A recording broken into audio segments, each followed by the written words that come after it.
वतन की आबरू पर जान लुटाना शान है जिनकी,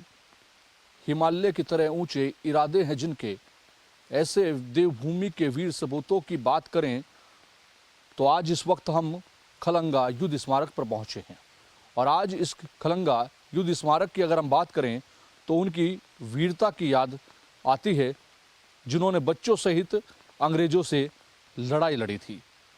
नमस्कार, स्वागत है आपका चैनल 24/7 पर। मैं हूं आपके साथ योगेश आर्य और इस वक्त मैं मौजूद हूं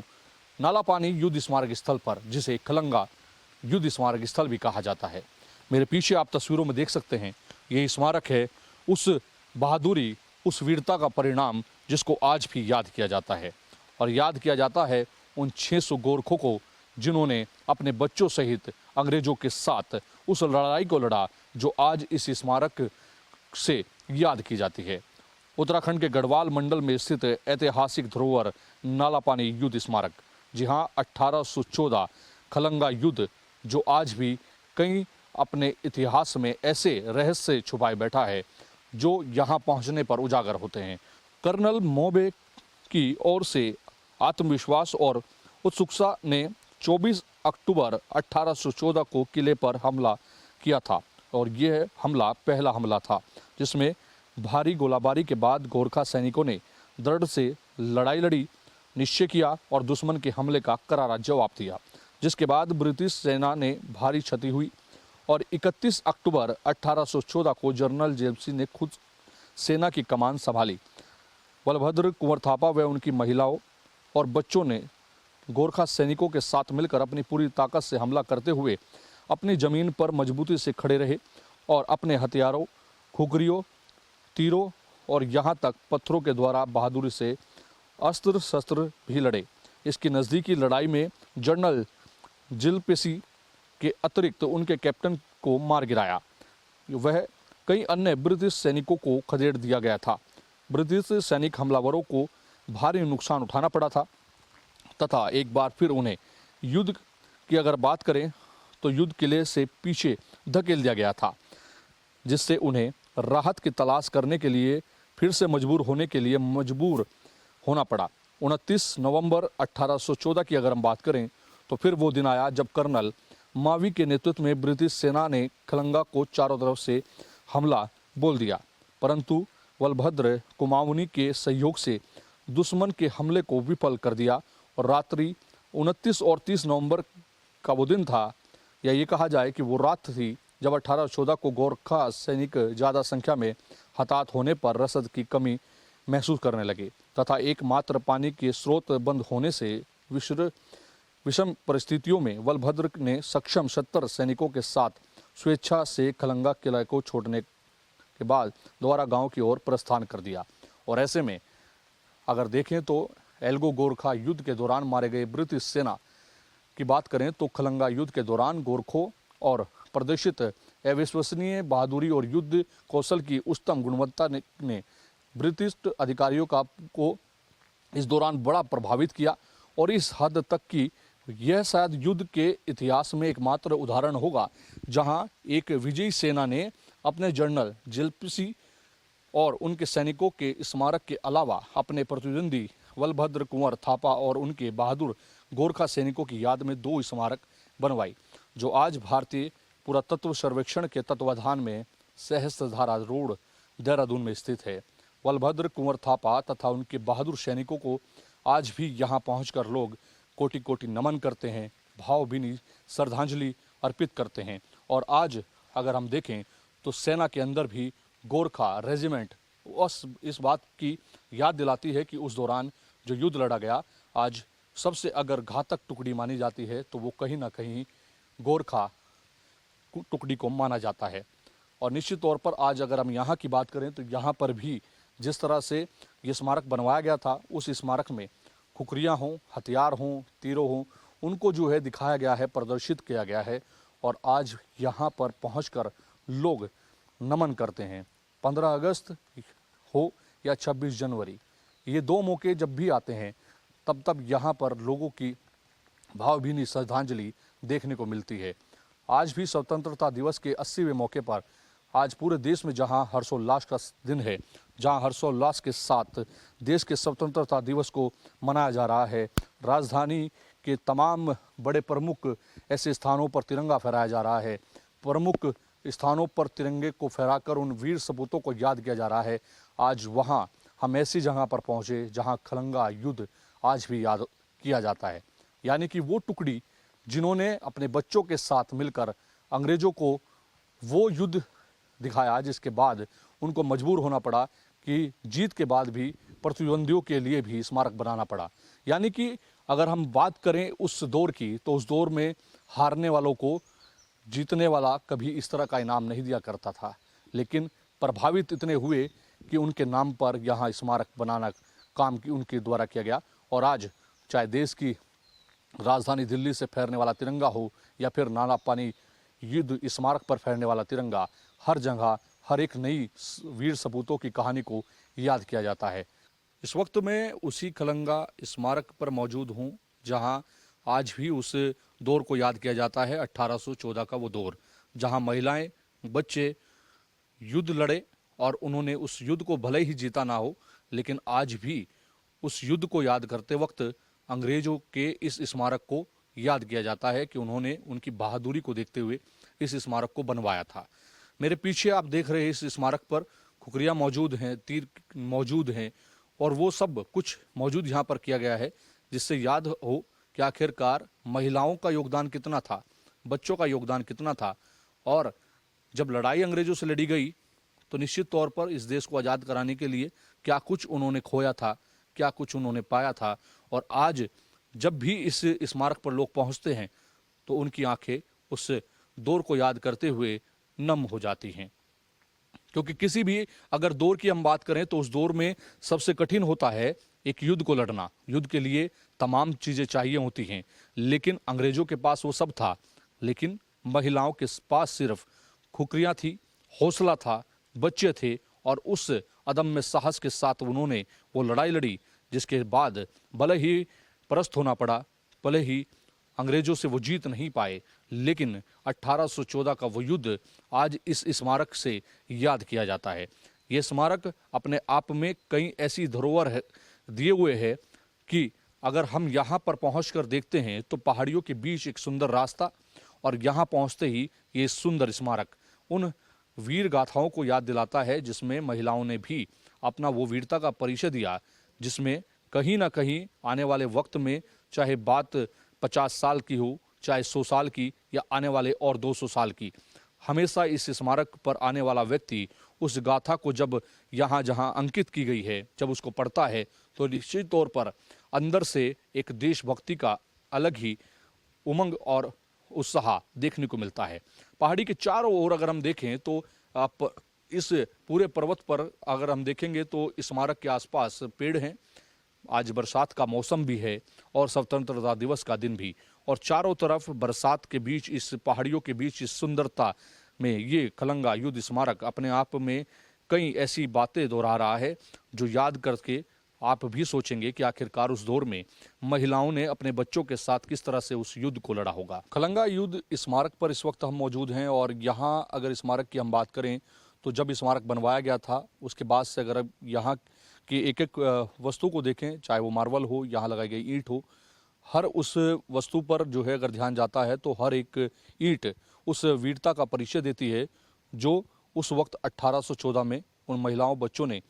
वीर बलभद्र थापा के साथ दिया था और नेतृत्व में उस लड़ाई को लड़ने का काम किया था। आप अगर देखेंगे इस स्मारक को, इस स्मारक के पीछे की अगर हम कहानी को बताएं तो मार्बल के साथ त्रिकोण दृष्टि से इसको देखें तो त्रिकोण उसमें बनाया गया है। इसके साथ साथ फिर इसके ऊपर पूरी तरह से मार्बल और खुखरियाँ जो है वो लगाई गई हैं। लेकिन अगर हम इसके स्मारक के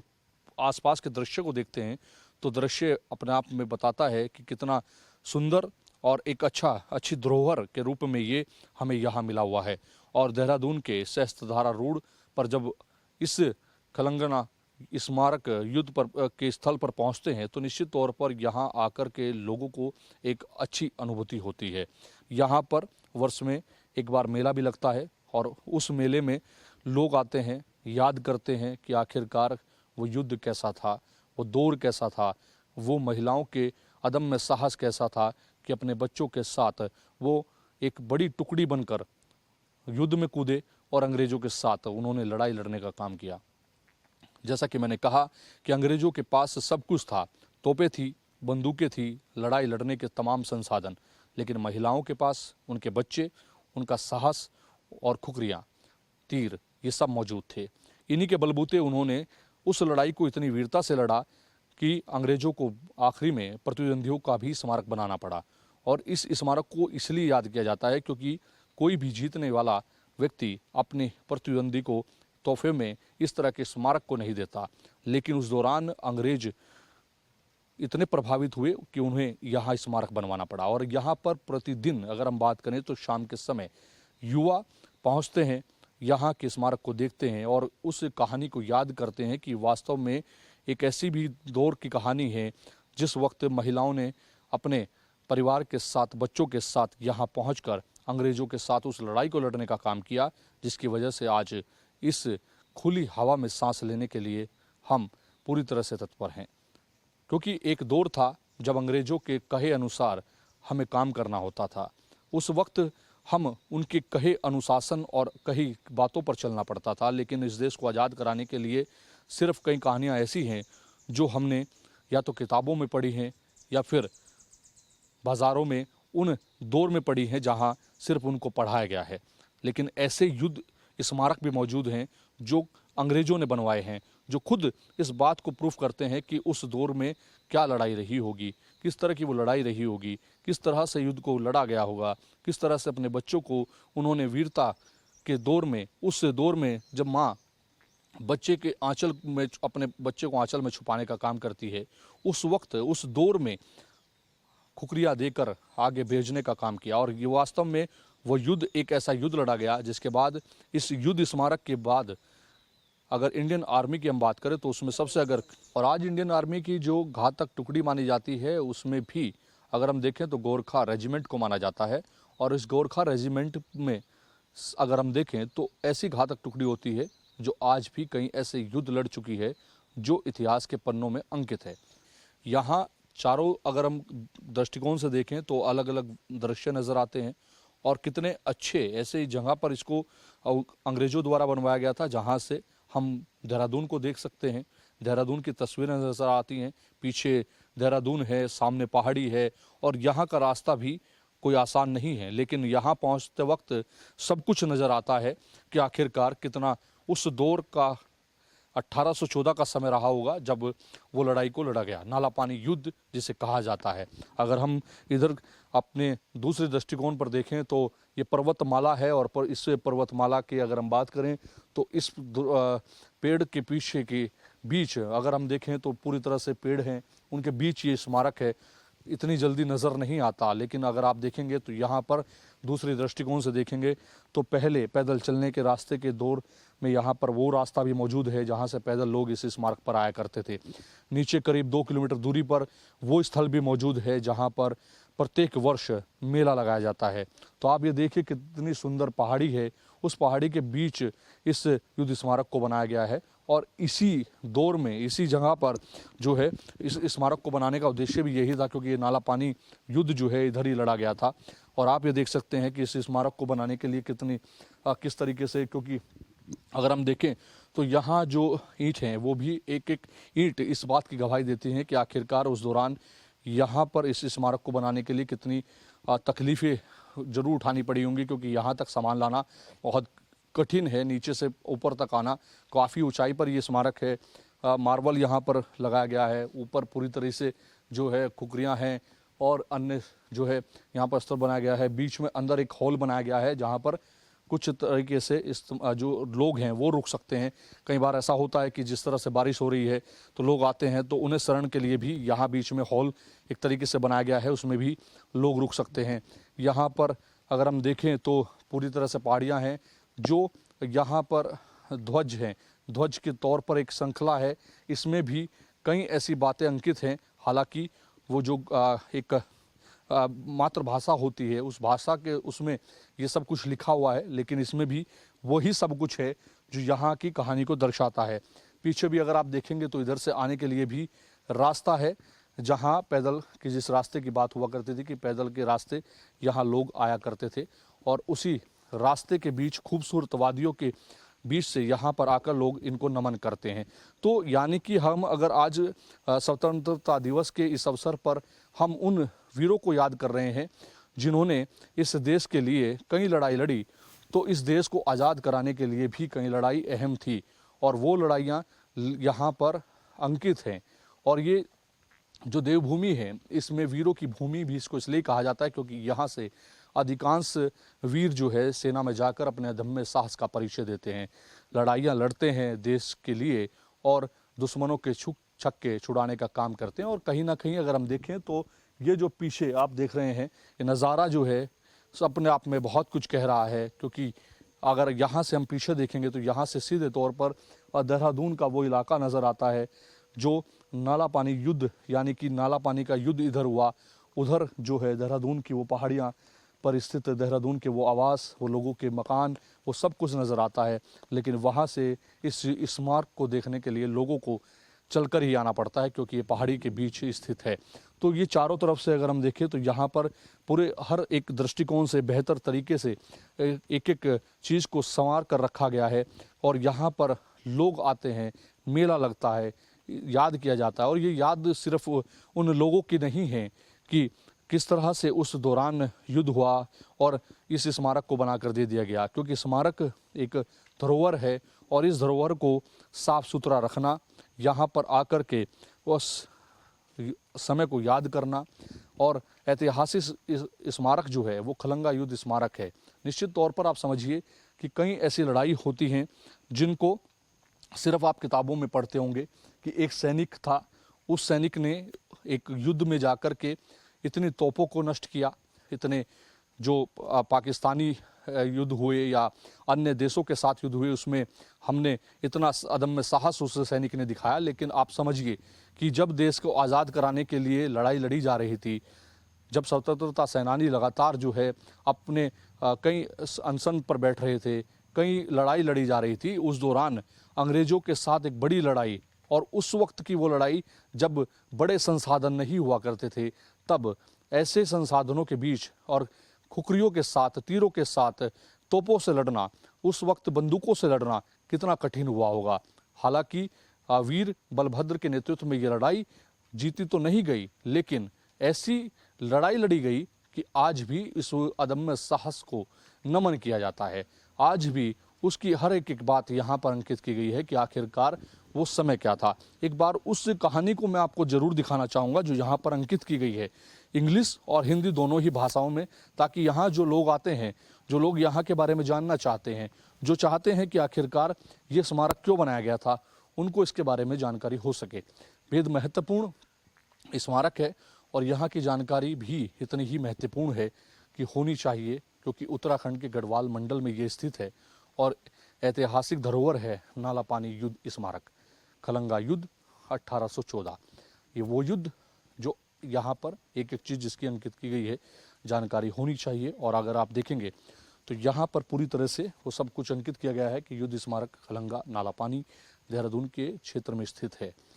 यह युद्ध अक्टूबर 1814 के दौरान खलंगा की लड़ाई में गोरखा सैनिकों, महिलाओं और बच्चों की वीरता, अदम्य साहस, उत्तम लड़ने की क्षमता और सर्वोच्च बलिदान का प्रमाण है। यही सब यहाँ अंकित किया है ताकि आने वाले व्यक्ति जो यहाँ पर आकर इस स्मारक के बारे में जानकारी चाहते हैं वो पूरी तरह से इसको जानकारी हासिल कर सकते हैं। आप समझिए कि 3500 सैनिकों का एक डिवीज़न जो है वो पूरी तरह से ब्रिटिश उसमें शामिल था, साथ में भारी तोप खाने थे, बंदूकें थी। मेजर जनरल रॉबर्ट रोलर की कमान में ये पूरा जो खलंगा किला नाला पानी में हमला करने का काम था वो उनको सौंपा गया था और उस वक्त किले की रक्षा बलभद्र कुंवर थापा ने की थी। तो उस वक्त उनकी नेतृत्व में लड़ाई लड़ी गई जिसमें जनरल के हमले को विफल करने के लिए महिलाओं और बच्चों ने मिलकर इसको युद्ध को लड़ा था और 500 से 600 जो महिलाएं थी, आप देख सकते हैं बच्चे, 500 से 600 की संख्या में गोरखा सैनिक थे। और कर्नल मौबे की अति आत्मविश्वास और उत्सुकता ने 24 अक्टूबर 1814 को किले पर पहला हमला किया था। यानी कि वो पहला हमला जो था वो बड़ा घातक था। भारी गोलाबारी के बाद गोरखा सैनिकों ने दृढ़ से दृढ़ता से लड़ाई लड़ी, दुश्मन के हमले पर जवाब दिया और उसके बाद ब्रिटिश सेना में भारी क्षति हुई थी। गोरखा सैनिकों का एक अपना रेजिमेंट है और उस रेजिमेंट में जिस तरह से वो घातक टुकड़ी काम करती है वो कहीं ना कहीं यहीं से उत्पन्न हुआ था। जब ये सब हुआ उसके बाद सब कुछ यहाँ से शुरुआत होती है उस टुकड़ी की। 29 नवंबर 1814 को कर्नल मावी के नेतृत्व में ब्रिटिश सेना ने खलंगा को चारों तरफ से हमला बोल दिया था, परंतु बलभद्र के साहसी वीर सैनिकों, महिलाएं और बच्चों के साथ में स्थानीय गढ़वाली व कुमाऊनियों के सहयोग से दुश्मन पर हमले को विफल किया था। यानी कि यहाँ पर जो गढ़वाल क्षेत्र के बारे में जानकारी दी जा रही है, लेकिन कुमाऊनी भी के सहयोग से इस दुश्मन को हमले का किया था। और रात्रि 29 और 30 नवंबर 1814 की वो रात थी जब गोरखा सैनिक ज़्यादा संख्या में अताहत होने के बाद रसद की कमी भी मौजूद हुई। एकमात्र पानी के स्रोत बंद होने के विषम परिस्थिति में बलभद्र ने सक्षम 70 सैनिकों के साथ स्वेच्छा से खलंगा किले को छोड़ द्वारा गांव की ओर प्रस्थान किया था। यानी कि प्रस्थान तो वो कर गए थे, लेकिन उनकी जो वीरता थी उसका आज भी जो है उसको याद किया जाता है। तो निश्चित तौर पर समझना होगा कि आखिरकार इतना कुछ होने के बावजूद भी सैनिकों को हराना, उन सैनिकों के साथ लड़ना, उनके बाद अपने ही जो अंग्रेज थे उन्होंने जीतने के बावजूद भी इस साहस को देखा। उन्होंने कहा कि वो साहस कैसा साहस था कि महिलाएं, बच्चे, हर व्यक्ति हमसे युद्ध लड़ रहा था, हमें सब कुछ होने के बावजूद भी पीछे धकेला जा रहा था, हम लोगों को लड़ाई लड़ने पर मजबूर किया जा रहा था और उस लड़ाई को भले ही हमने जीता हो, लेकिन उनका साहस एक ऐसा साहस है कि हमें उनका भी स्मारक बनाना चाहिए। और 2 स्मारक बनाए गए, जो एक सहस्त्रधारा पर मौजूद है। बुरा जो तत्व विभाग है सर्वेक्षण उसका करता रहता है, मौके मौके पर जा कर के तो उसकी ध्यान आकर्षित कहीं न कहीं की जाता है ताकि जानकारी लोगों को हो सके। यहाँ भी लोग पहुँचते हैं और सब कुछ अंकित किया गया है। यानी कि आप समझिए 31 अधिकारी, 750 रैंक, घायल अधिकारी 35 थे और 1500 ऐसे रैंक के अधिकारी थे जो इसमें मारे गए थे। तो निश्चित तौर पर ये कहीं ना कहीं एक ऐसी कहानी है जिसको हमें याद करना होगा कि इंडियन आर्मी में जो गोरखा रेजिमेंट है वो कहाँ से आती है, वो यहीं से उत्पत्ति होती है। और यहाँ जो घातक टुकड़ी उस वक्त थी जिन्होंने लड़ा युद्ध, और आज उसी के चलते आज इंडियन आर्मी में भी उनके साहस और बलिदान को सल्यूट किया जाता है। तो आज HNN की स्पेसकस में आपको हमने दिखाने की कोशिश की कि आखिरकार एक ऐसा स्थल भी देहरादून में मौजूद है जहां आप अगर चाहेंगे, आएंगे, देखेंगे तो आपको समझ में आएगा कि आखिरकार कैसी वो स्टोरी है, कैसा वो दौर है, कैसा वो दौर रहा होगा। और आप अगर देखेंगे तो बाहर आते हुए ये रास्ता जहाँ से लोग यहाँ पहुँचते हैं, जहाँ से यहाँ लोग आकर के देखते हैं कि आखिरकार रास्ता कठिन है, लेकिन इस स्मारक पर आकर के जानकारी मिलती है। और यहाँ भी तमाम चीज़ें जो सांस्कृतिक निदेशालय है उत्तराखंड सरकार का, उसने पूरी जानकारी दी हुई है। लेआउट फॉर फोर्ट ब्रिज भी यहाँ पर लिखा गया है। ये युद्ध स्मारक वीर वीरांगनाओं को श्रद्धांजलि देने के लिए निर्माण कराया गया है। और दिसंबर 1814 में नालापानी युद्ध के समाप्ति के दौरान जो है इस क्षेत्र में 97 वीर वीरांगनाओं के विगत शरीरों को अग्निदह दहन किया गया था। यहीं पर को अग्नि दी गई थी और एवं 30 वीर मृतक शरीर को आधे अधूरे तरीके से दफनाया गया था। उन वीर वीरांगनाओं, देशभक्तों के सम्मान व याद में स्थल की गरिमा को बनाए रखने का काम किया जाता है और एक सच्ची श्रद्धांजलि यहाँ पर उनके लिए होगी। ये लगातार जो है यहाँ पर किया जाता है और तमाम जानकारी यहाँ पर दी गई है कि सफाई कैसे हमें रखनी है, प्रदूषण नहीं होने देना है और इस धरोहर को हमें कैसे बचा कर रखना है। तो ये थी वो कहानी जो याद दिलाती है महिलाओं, बच्चों और उनके अदम्य साहस को, जिनको याद करने के साथ ही यहाँ पर लोग मेले में उस याद करने के लिए भी आते हैं दौर को, जो दौर लोगों के मन में आज भी उस छाप को छोड़ता है जो उस वक्त लड़ाई लड़ी गई थी। मेरे कैमरामैन तिलक शर्मा ने आपको इन तमाम तस्वीरों को दिखाया, जो तस्वीरें यहाँ के हर दृष्टिकोण में हैं, जो आप तक पहुँचनी चाहिए। और इस खास पेशकश में मेरे साथ इतना ही, और अन्य खबरों के लिए बने रहिए HN24/7 के साथ। नमस्कार।